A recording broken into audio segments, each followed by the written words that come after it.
Welcome back to Golden Heart Stories. Today we journey to Winterfell Harbor in the northern United States. In the middle of winter, a little girl refused new boots and clutched her old shoes like her life depended on them. When the system tried to take them away, she went silent.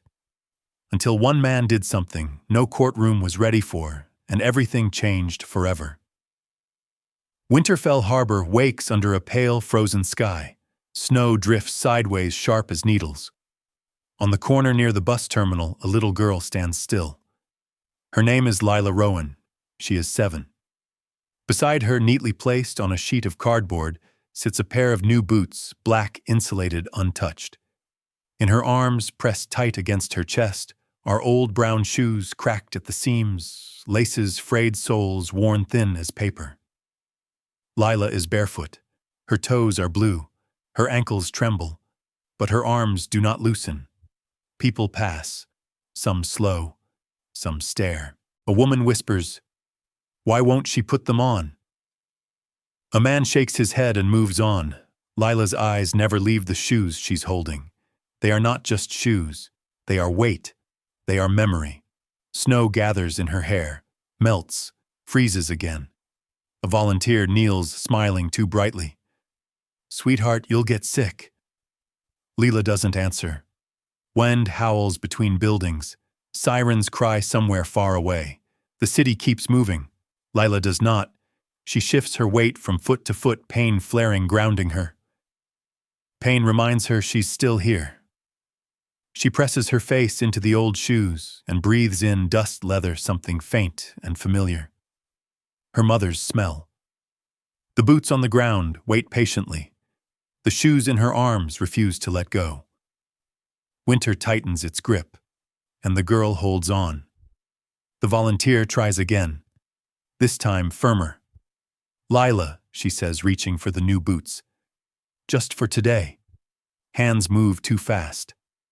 Lila flinches. Another volunteer joins in frustration, leaking through kindness. "It's policy," someone says. "Bare feet aren't allowed." Policy doesn't hear the wind.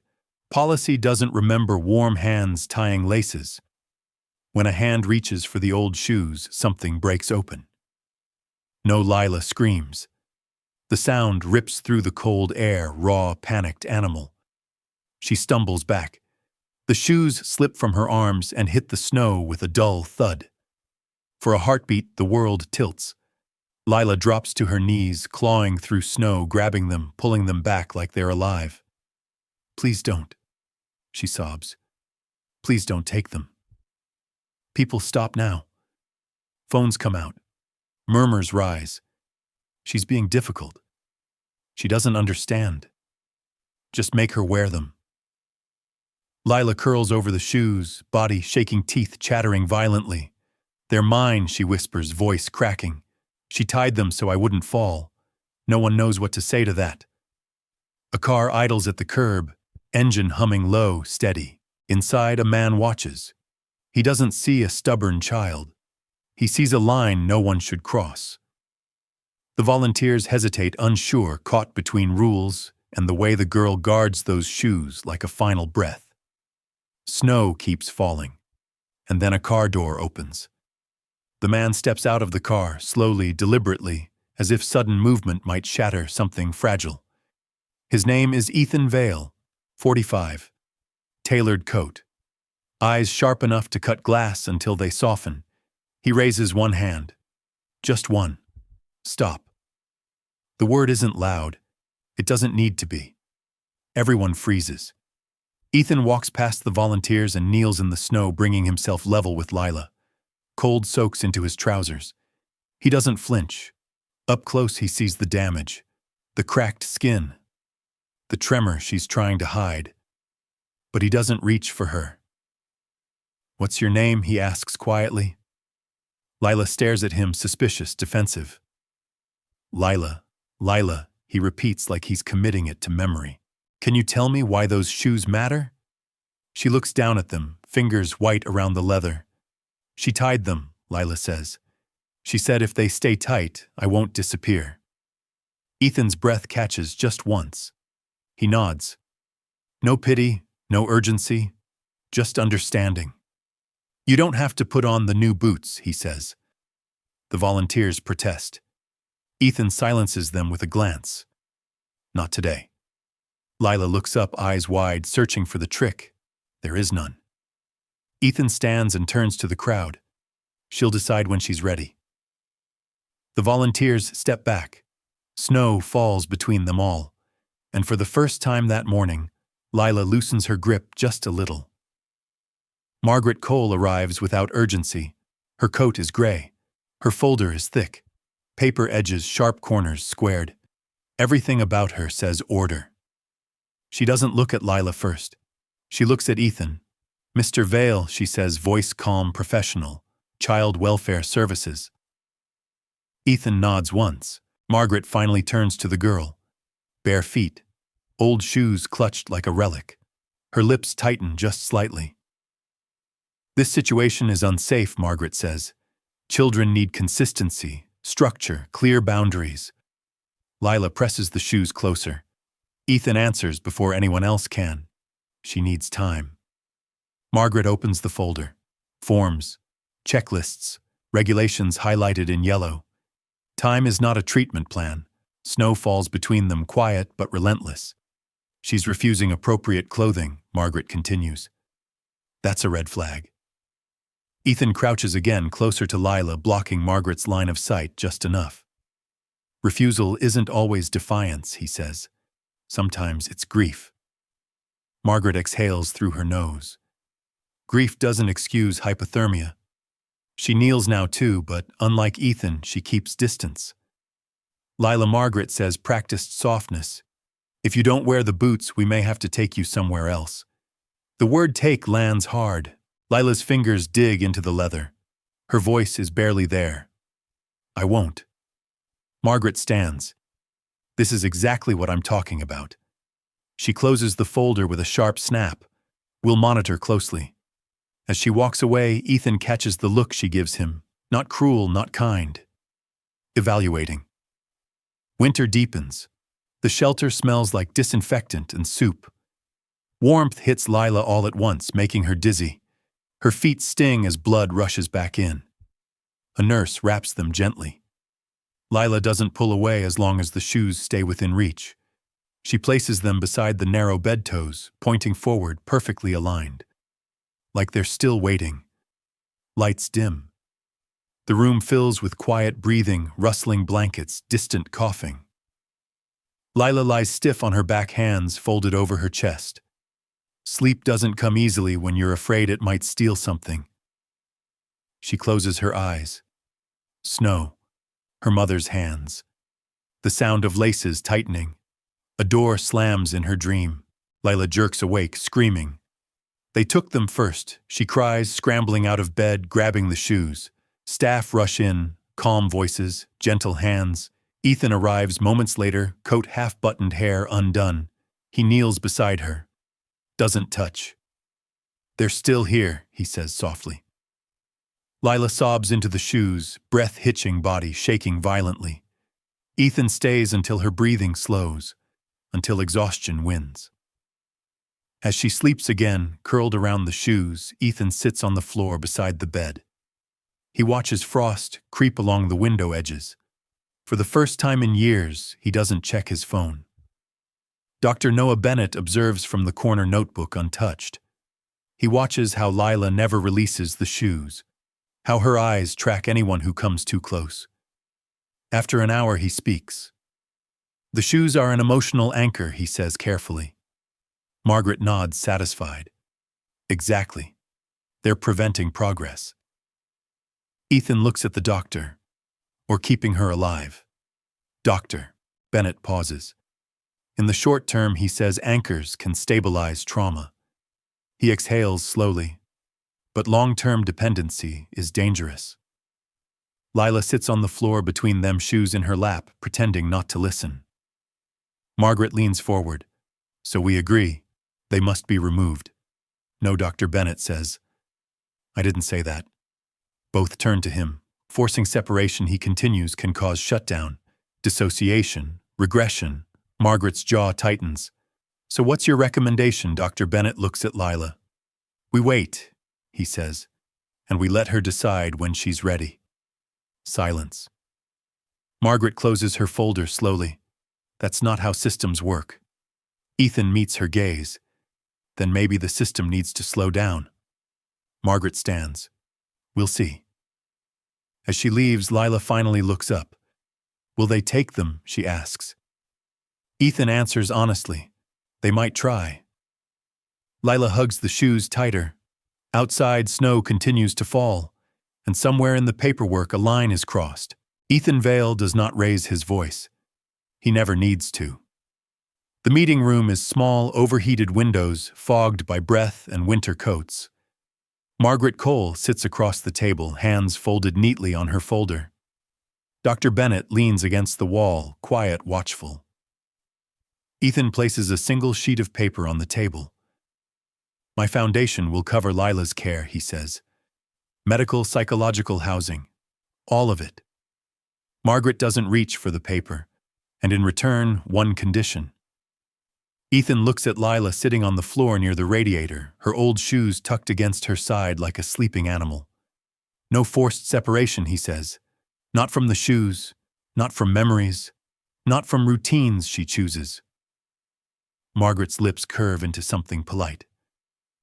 You're asking us to suspend protocol. I'm asking you to keep her alive. Silence thickens the room. Dr. Bennett clears his throat. This could work, he says, if handled carefully. Margaret finally picks up the paper, reads it slowly, twice. Very well, she says. We'll cooperate. But her eyes don't soften. Later that night, word spreads through the shelter. Donations arrive. New blankets, better food. Staff smile more. Lila notices none of it. She notices only that Ethan sits on the floor again, tying nothing, fixing nothing, simply being there. You're not mad, she asks quietly. At you, Ethan shakes his head. No. She hesitates. At them, Ethan pauses. Sometimes. She considers this, then pushes the shoes a little closer to him. Not an invitation, a test. Ethan doesn't touch them. Outside, Margaret stands in the snow phone pressed to her ear. Yes, she says calmly.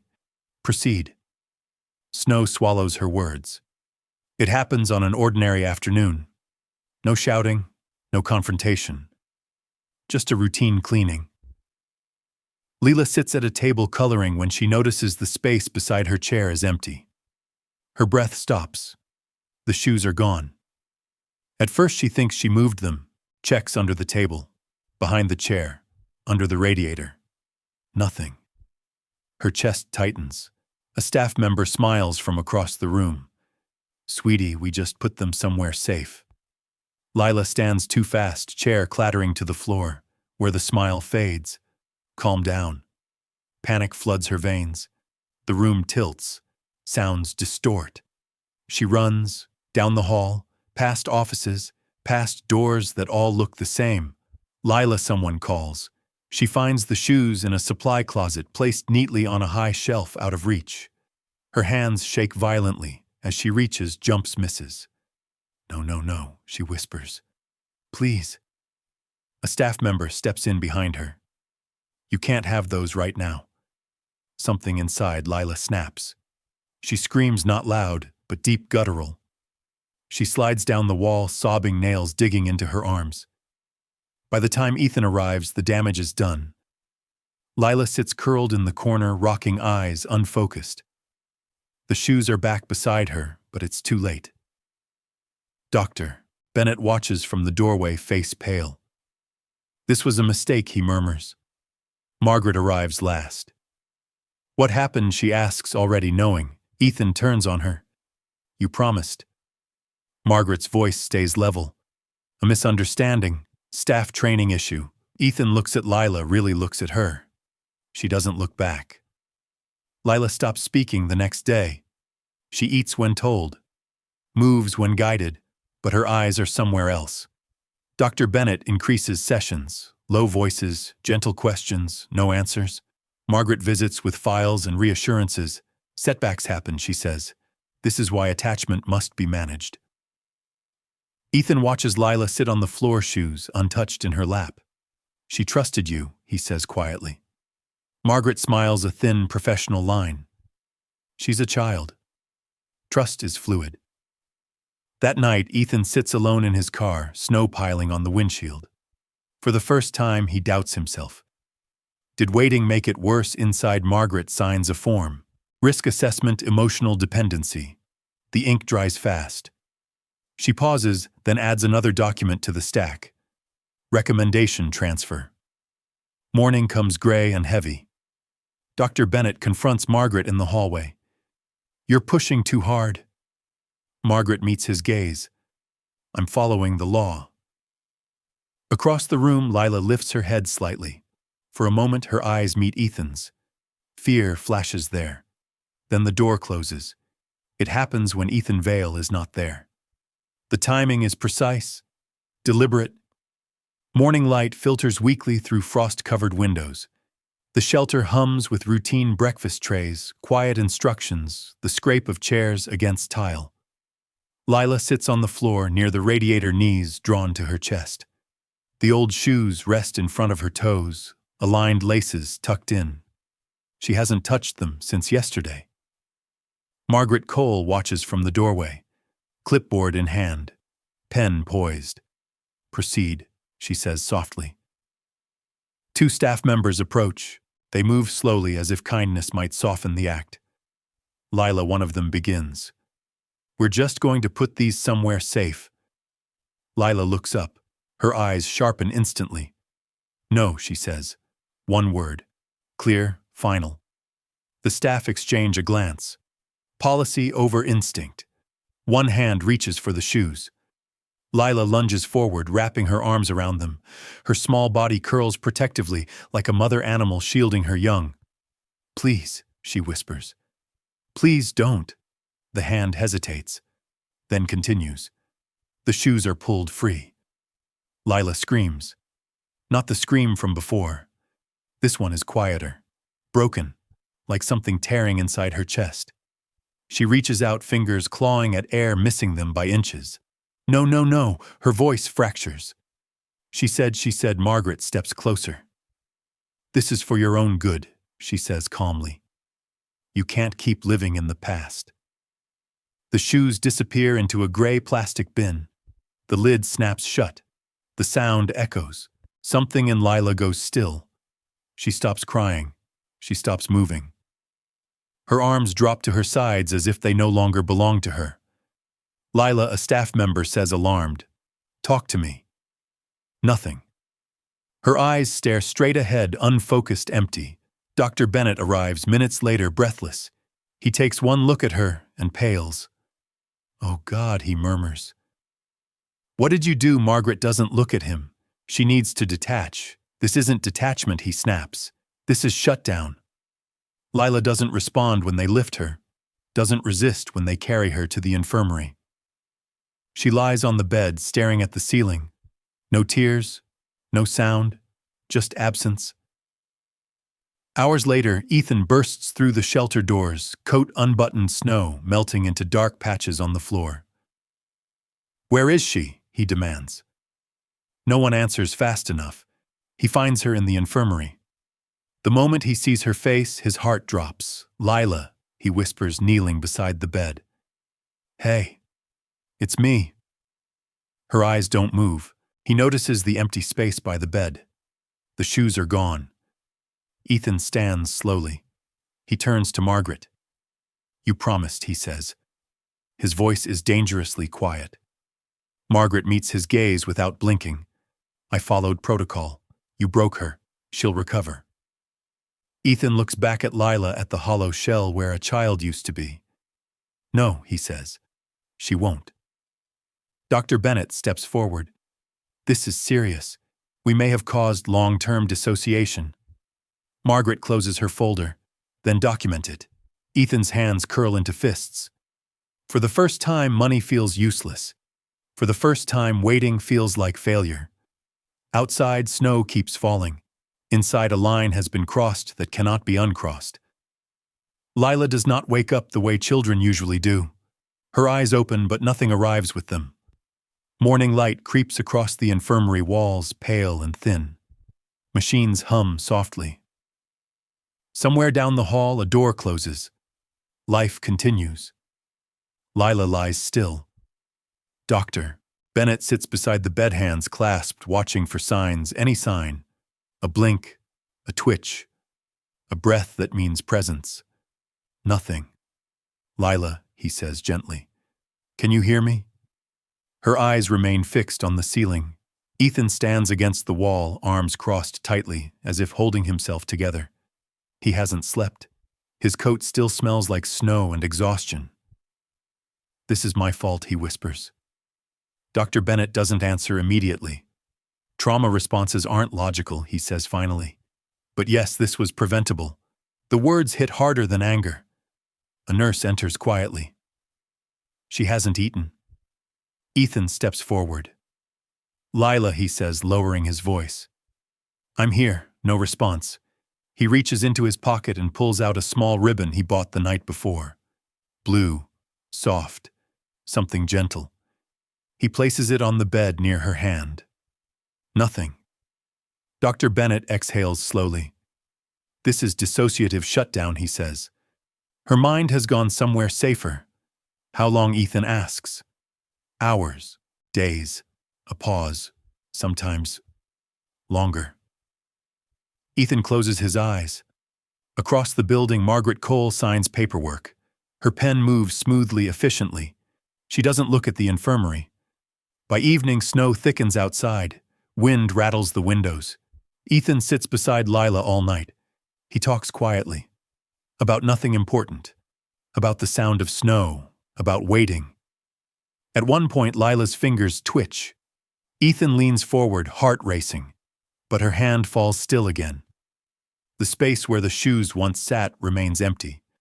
And the silence grows heavier. Ethan Vale has moved markets. Collapsed competitors, bent rules. He has never lost like this.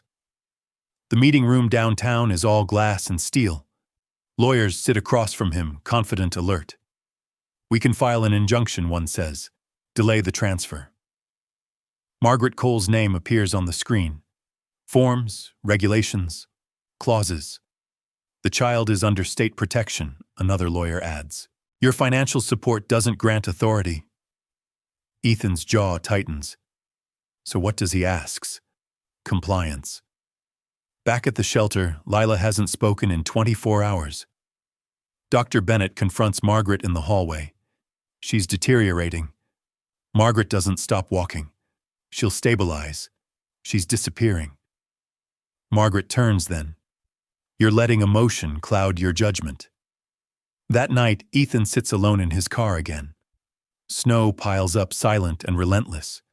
For the first time, he doesn't know what move comes next. Inside, Margaret opens a new folder. Transfer order. She hesitates just for a second, then signs. The order is read aloud the next morning. Lila will be moved within 48 hours. Dr. Bennett protests. She's not stable, Margaret replies calmly. The current environment has failed. Ethan hears the words like a sentence being carried out.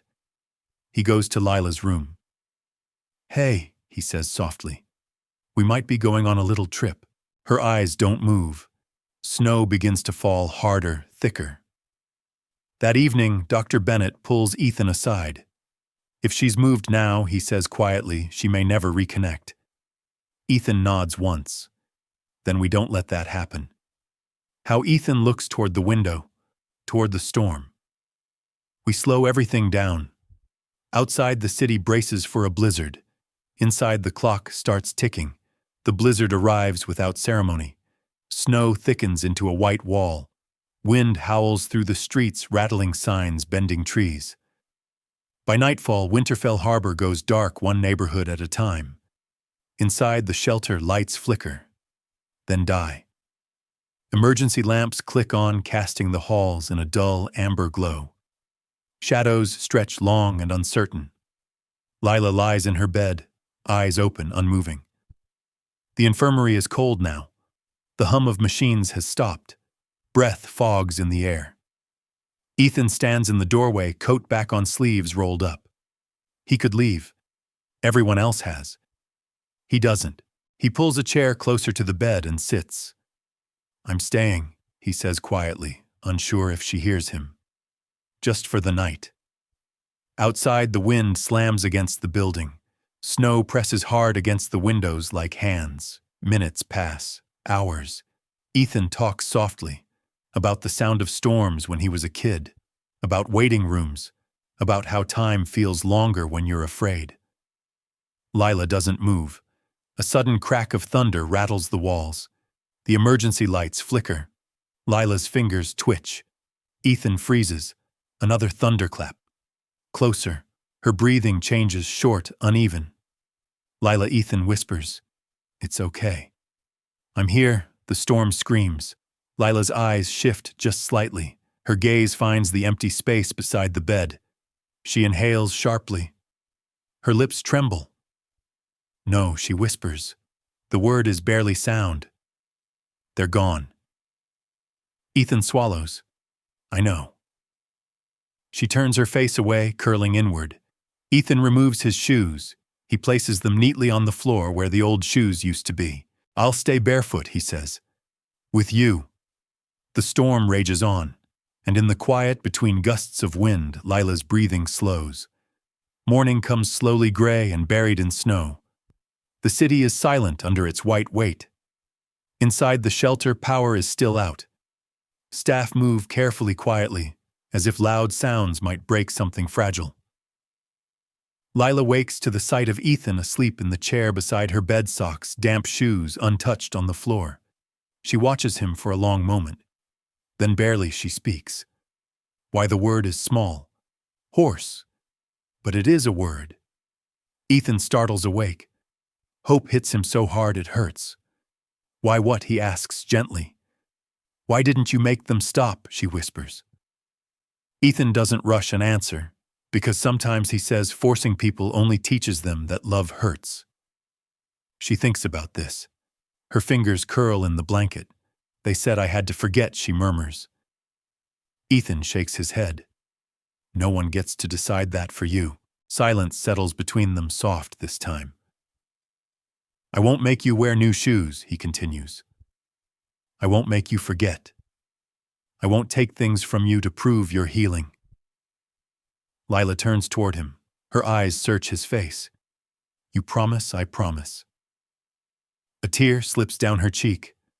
She wipes it away quickly, embarrassed. Ethan stands, puts his shoes back on. "Doctors will come," he says. "People with papers, questions." Her shoulders tense. "I'll be there," he adds. "But the answers will be yours." Lila nods almost imperceptibly. Outside, snow finally eases. The storm loosens its grip. Inside, something else does too. The room is too bright. White walls, fluorescent lights. A long table lined with files and faces. Margaret Cole sits at one end, composed, unreadable. Dr. Bennett sits near the center, hands folded tightly. Ethan stands behind Lila's chair. Lila's feet do not touch the floor. "State your findings," the judge says.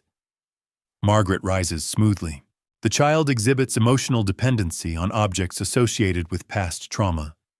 Continued exposure poses developmental risk. Lila's hands clench. Dr. Bennett stands next. Forced removal caused severe dissociation. Progress resumed only after emotional autonomy was respected. Margaret's eyes narrow. The judge turns to Lila.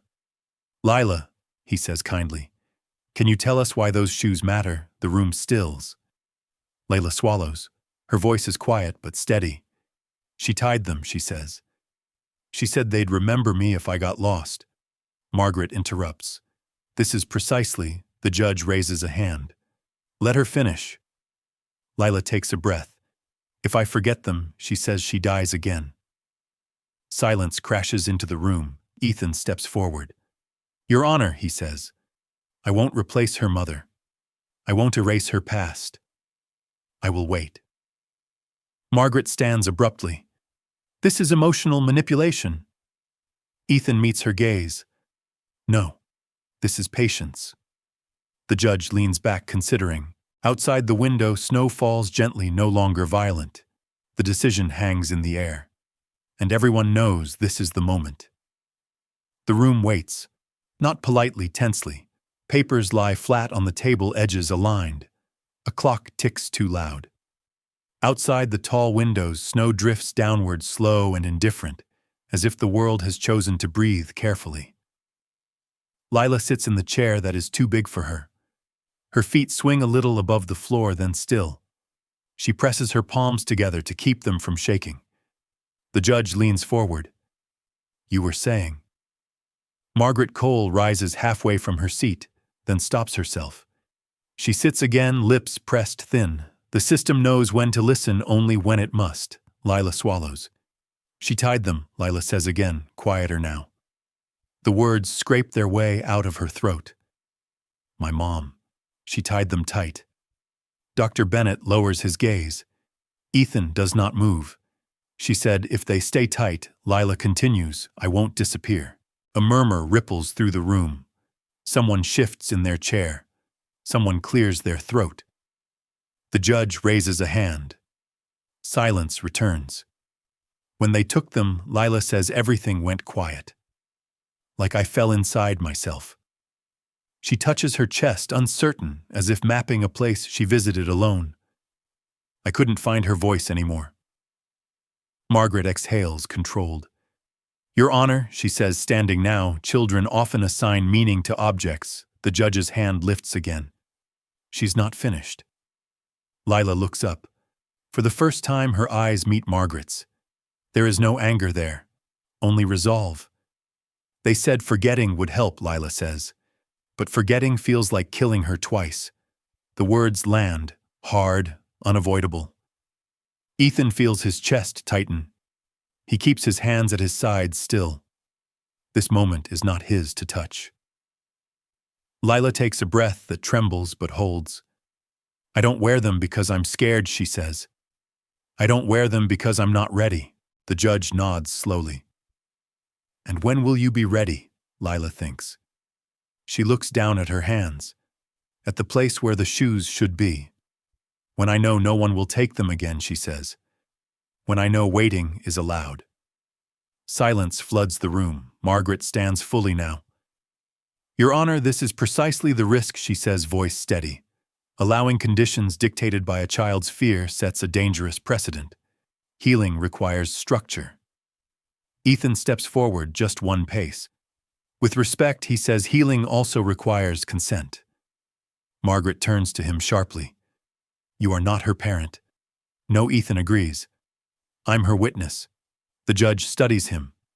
"Explain." Ethan nods once. "I won't replace her mother. I won't rush her grief. I will give her time and protect that time until she decides to step forward on her own." Margaret scoffs. "And if she never does," Ethan doesn't hesitate. "Then I'll still be there." The room seems to shrink around that sentence. Dr. Bennett rises. "Your Honor," he says, voice firm now, no longer cautious. "The child demonstrated marked improvement when her autonomy was respected. Regression occurred only after forced separation. Clinically, the risk lies not in waiting, but in coercion." Margaret opens her mouth to respond. The judge lifts a hand. "Enough." He looks at Lila. "Is there anything else you want to say?" Lila's gaze drifts to the window. Snow falls softly, harmless now. "Yes," she says. Everyone leans in. "If I forget them," Lila says, each word clear, deliberate. She dies again. The sentence cuts clean through the room. The clock stops ticking. Or maybe no one hears it anymore. The judge leans back, eyes closed for a brief second. When he opens them, something has shifted. Outside, the snow keeps falling. Inside, the system trembles. The courtroom doesn't move after Lila's words. It just holds its breath. Snow drifts past the tall windows in slow sheets, as if the world outside has decided to whisper. Inside, the air feels thick paper perfume, wool coats damp from winter. The fluorescent lights hum softly, indifferent. Lila sits very still. Her hands are folded in her lap, knuckles pale. The chair is still too big for her. The table is still too long. The adults still look like towers. But the room has shifted. Even Margaret Cole's pen is still. The judge clears his throat once, then stops. He glances down at the file as if words on paper might explain a child's grief. Then he looks up again, eyes narrowing not with suspicion but with the weight of responsibility. "Ms. Cole," he says, voice measured. "You're asking the state to remove a child's stabilizing attachment." Margaret rises smooth and practiced. Her tone remains calm, almost gentle, which makes it colder. "Your Honor, we are asking for a structured environment," she replies. "A clean break from maladaptive dependency. The child's fixation." "Fixation," the judge repeats quietly. Margaret doesn't blink. "Yes. Without intervention, this could evolve into chronic dysfunction. The state cannot endorse." Ethan Vale steps forward. Not aggressively, not dramatically, just one step that says, "I can't stay silent and still call myself human." "Your Honor," he says, "may I ask to address the court?" Margaret turns toward him with a flash of irritation. He is not a legal guardian. The judge raises a hand. "Mr. Vale, you may speak." Ethan nods once. His face is composed, but his eyes are red around the edges. He's not used to being seen like this, raw, not polished, not invincible. "I've sat beside her for nights," Ethan says. "I've watched her body survive what her mind couldn't. She wasn't refusing boots. She was defending a promise." Margaret's lips tighten. This is not evidence. Ethan doesn't look at her. He looks at the judge, then down at Lila. "And I'm not asking you to believe a story," he says. "I'm asking you to look at what happened when the system forced her." Dr. Bennett shifts, ready to support, but Ethan continues before anyone can interrupt. "When the shoes were taken," Ethan says, "she didn't fight. She didn't scream. She vanished." A hush falls again. The judge glances at Dr. Bennett. Dr. Bennett rises, voice steady. "Dissociative shutdown," he confirms. "In clinical terms, it's an emergency response. Her nervous system essentially pulled the plug." Margaret lifts her chin. "Setbacks happen during treatment." Dr. Bennett's eyes harden. "That wasn't treatment. That was coercion." The word hangs like frost. Margaret's gaze flicks to Lila, quick assessing. Lila stares at the table as if staring back might invite danger. The judge folds his hands. "Mr. Vale," he says, "what exactly are you proposing?" Ethan inhales. His voice lowers. "I'm proposing we stop confusing control with care." Margaret exhales a small, humorless laugh. A charming slogan. Ethan finally turns to her. His voice doesn't rise. It doesn't need to. "You took the shoes," he says. "Not because she was unsafe, because she wasn't obedient." Margaret's eyes flash. "We acted within policy." "And policy broke her," Ethan replies. Silence. Ethan looks down at his own feet. Polished shoes, expensive, perfect. The kind of shoes that never see snow unless someone opens the door for you. He shifts his weight. Then he does something no one expects. He sits on the floor, a billionaire in a courtroom lower than everyone else. He loosens his laces slowly, carefully, like he's handling something sacred. One shoe comes off, then the other. Soft gasps ripple through the room. Ethan stands again, now in socks. He steps forward until he's beside Lila's chair. The bailiff tenses, unsure if this is a disruption. The judge doesn't move. Ethan kneels. He places his shoes on the floor directly in front of Lila, aligning them neatly, toes forward, the way she always did with hers. Then he looks up. "Lila," he says softly, so only she can hear, "Look." Lila's eyes flick downward. Her breath catches. Ethan's shoes are big, heavy, imposing. But the gesture isn't about the shoes. It's about the surrender. Ethan turns his face back toward the judge. "Your Honor," he says, "if the state believes she must be separated from what anchors her, then separate me too." Margaret's voice cuts in. "This is theatrics." Ethan's gaze stays calm. Then call it what you want. He taps his socked foot lightly against the floor. A small sound, a small vulnerability. I won't ask her to walk barefoot through her grief, he says. Not while I get to walk protected. The room is utterly silent now. Even Margaret's confidence wavers just a fraction. The judge leans forward. Mr. Vale? Why would you do this? Ethan swallows. His voice almost breaks, but he steadies it. Because someone should have done it for her, he says. When she was standing in the snow and the world kept walking past. Lila's hands tremble in her lap. Slowly, so slowly, she reaches toward Ethan's shoes. She stops halfway, afraid of punishment. Ethan doesn't move, doesn't flinch, doesn't rush. He waits. Lila's fingers touch the leather, just a brush. Then she pulls back sharply like it burned. Ethan nods gently as if to say, it's okay. You're safe. Margaret watches this with a tightening jaw. This is inappropriate, she says to the judge. A child is being influenced. Dr. Bennett steps forward. Your Honor, he says, this is not influence. This is repair. Margaret snaps, repair requires boundaries. And love requires consent, Dr. Bennett replies. The judge's face is unreadable, but his eyes soften just a little. He looks down at the file again. He flips pages, but the words seem powerless. He looks up at Lila. Lila, he says gently, if you had your old shoes right now, what would you do? Lila's throat works. She struggles to speak. She looks at Ethan's socked feet. Then she whispers, barely audible, I would keep them close, but I would try. The try lands like a spark. The judge's gaze shifts to Margaret. Ms. Cole, he says, where are the shoes? Margaret hesitates. A beat too long. They are secured, she says finally. For compliance. The judge's voice sharpens. Bring them here. Margaret's eyes widen slightly. Your Honor, that's bring them, he repeats. And this time it isn't a request. A staff member hurries out. Minutes pass with the weight of a lifetime. Ethan remains kneeling beside Lila's shoes on the floor between them like a bridge. Lila watches the door heart pounding behind her ribs. When the staff member returns, they carry a gray plastic bin. The lid is snapped shut. Lila's whole body stiffens.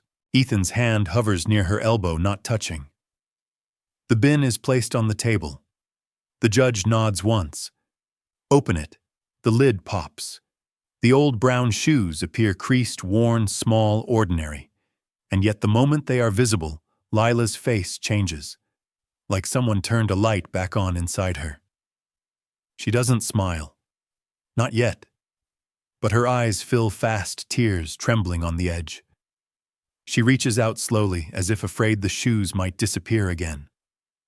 Her fingers wrap around the laces. She pulls them to her chest. A sob escapes her. Quiet. Grateful. Crushing. Ethan exhales his own breath, shaking. Margaret looks away. For the first time, she looks away first. The judge watches Lila for a long moment, then sets his hands on the table. This court, he says, voice low, will not mistake coercion for care. Margaret stiffens. Your Honor. The judge lifts a hand. Enough. He looks at Ethan's shoes on the floor, then at Ethan's socked feet, then at Lila holding hers like a heartbeat. He speaks carefully, like choosing words that can carry a life. We will proceed to a ruling, he says, and it will include protections. Lila's shoulders sag with relief she doesn't yet understand. Ethan stays on the floor a moment longer, as if standing too fast might break the spell. Then he looks at Lila and whispers so quietly no one else can hear, I'm not taking anything from you. Lila clutches the shoes tighter and whispers back raw and simple, don't leave. Ethan nods once. I won't. Outside, snow keeps falling. But inside the courtroom, winter finally begins to thaw. The judge does not rush the words. He lets the room settle, lets breathing return, lets the meaning of what everyone just witnessed sink into the wood-paneled walls. Outside the windows, the snow has softened into a gentle fall, like an apology after a storm. This court, he begins, recognizes that healing is not uniform. Margaret Cole straightens in her seat. Her hands rest flat on the table, knuckles pale. The file before her is closed now. For the first time, she does not open it. The state's duty, the judge continues, is to protect children from harm, not to manufacture it. A few heads nod. Dr. Bennett lowers his eyes, relief passing through him like a warm current. Therefore, the judge says, choosing each word with care, this court grants guardianship to Mr. Ethan Vale, conditional monitored, and bound by safeguards that prioritize the child's autonomy. Ethan exhales slowly. He does not smile, not yet. The conditions are as follows, the judge continues. No forced emotional separation. No confiscation of personal objects used for regulation or comfort. Any therapeutic intervention must be consent-based and trauma-informed. Margaret rises. Your Honor. The judge lifts a hand. Miss Cole, this is not a rebuke. It is a recalibration. Margaret swallows. For a moment, she looks older than her years. Understood, she says quietly. The judge turns to Lila. Lila Rowan, you are not required to forget. You are not required to hurry. You are required only to be safe. Lila's fingers tighten around the laces of her old shoes. Her shoulders loosen just a little. Ethan steps forward. Thank you, Your Honor. The judge nods. Mr. Vale, remember, guardianship is responsibility, not ownership. Ethan meets his gaze. I know. As the room begins to stir, Margaret approaches Ethan. Her voice is low, stripped of polish. I believed structure would save her, she says. Ethan answers just as quietly. Sometimes structure needs to learn how to bend. Margaret nods once. She doesn't argue. She turns and walks away. Dr. Bennett crouches beside Lila. You did very well, he says. Lila looks at him, then at Ethan's shoes still on the floor where he left them. She hesitates. You can put them back on, she tells Ethan. Ethan smiles for the first time. Only if you're okay.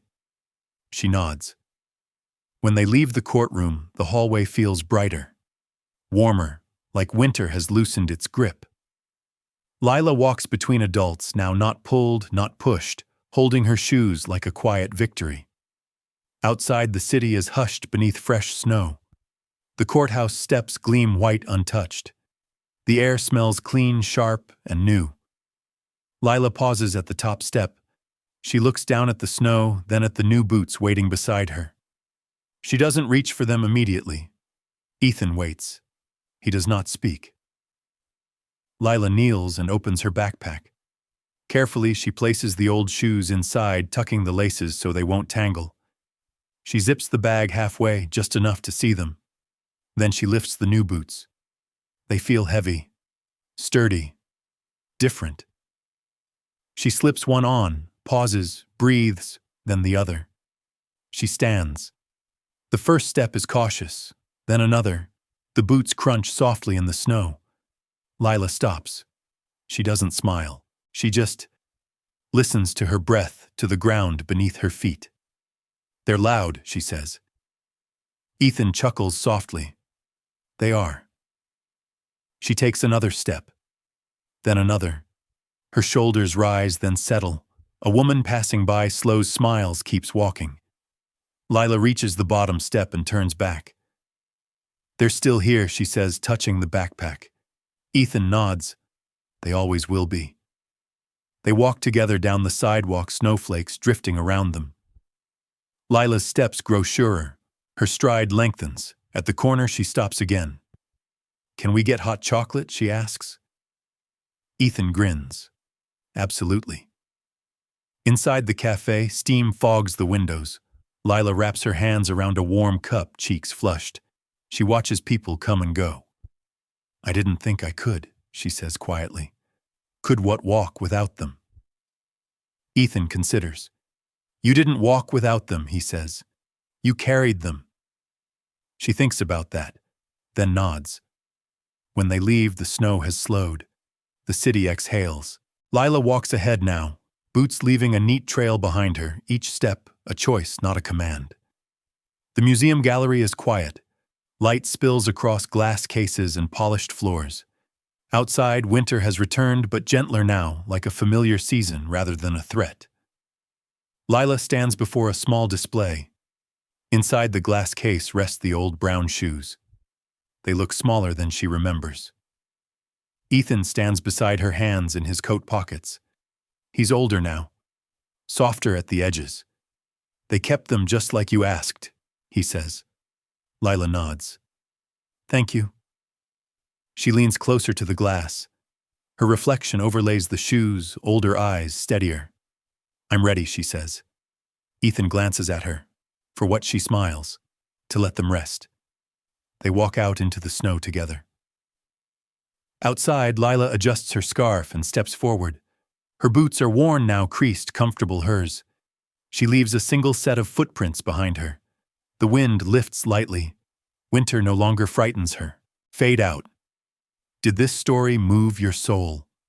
Share your feelings in the comments and rate it from 1 to 10. Don't forget to like, share, and subscribe, then tap the bell icon so you never miss a new story. Click the end screen to watch another heartfelt video. See you in the next story.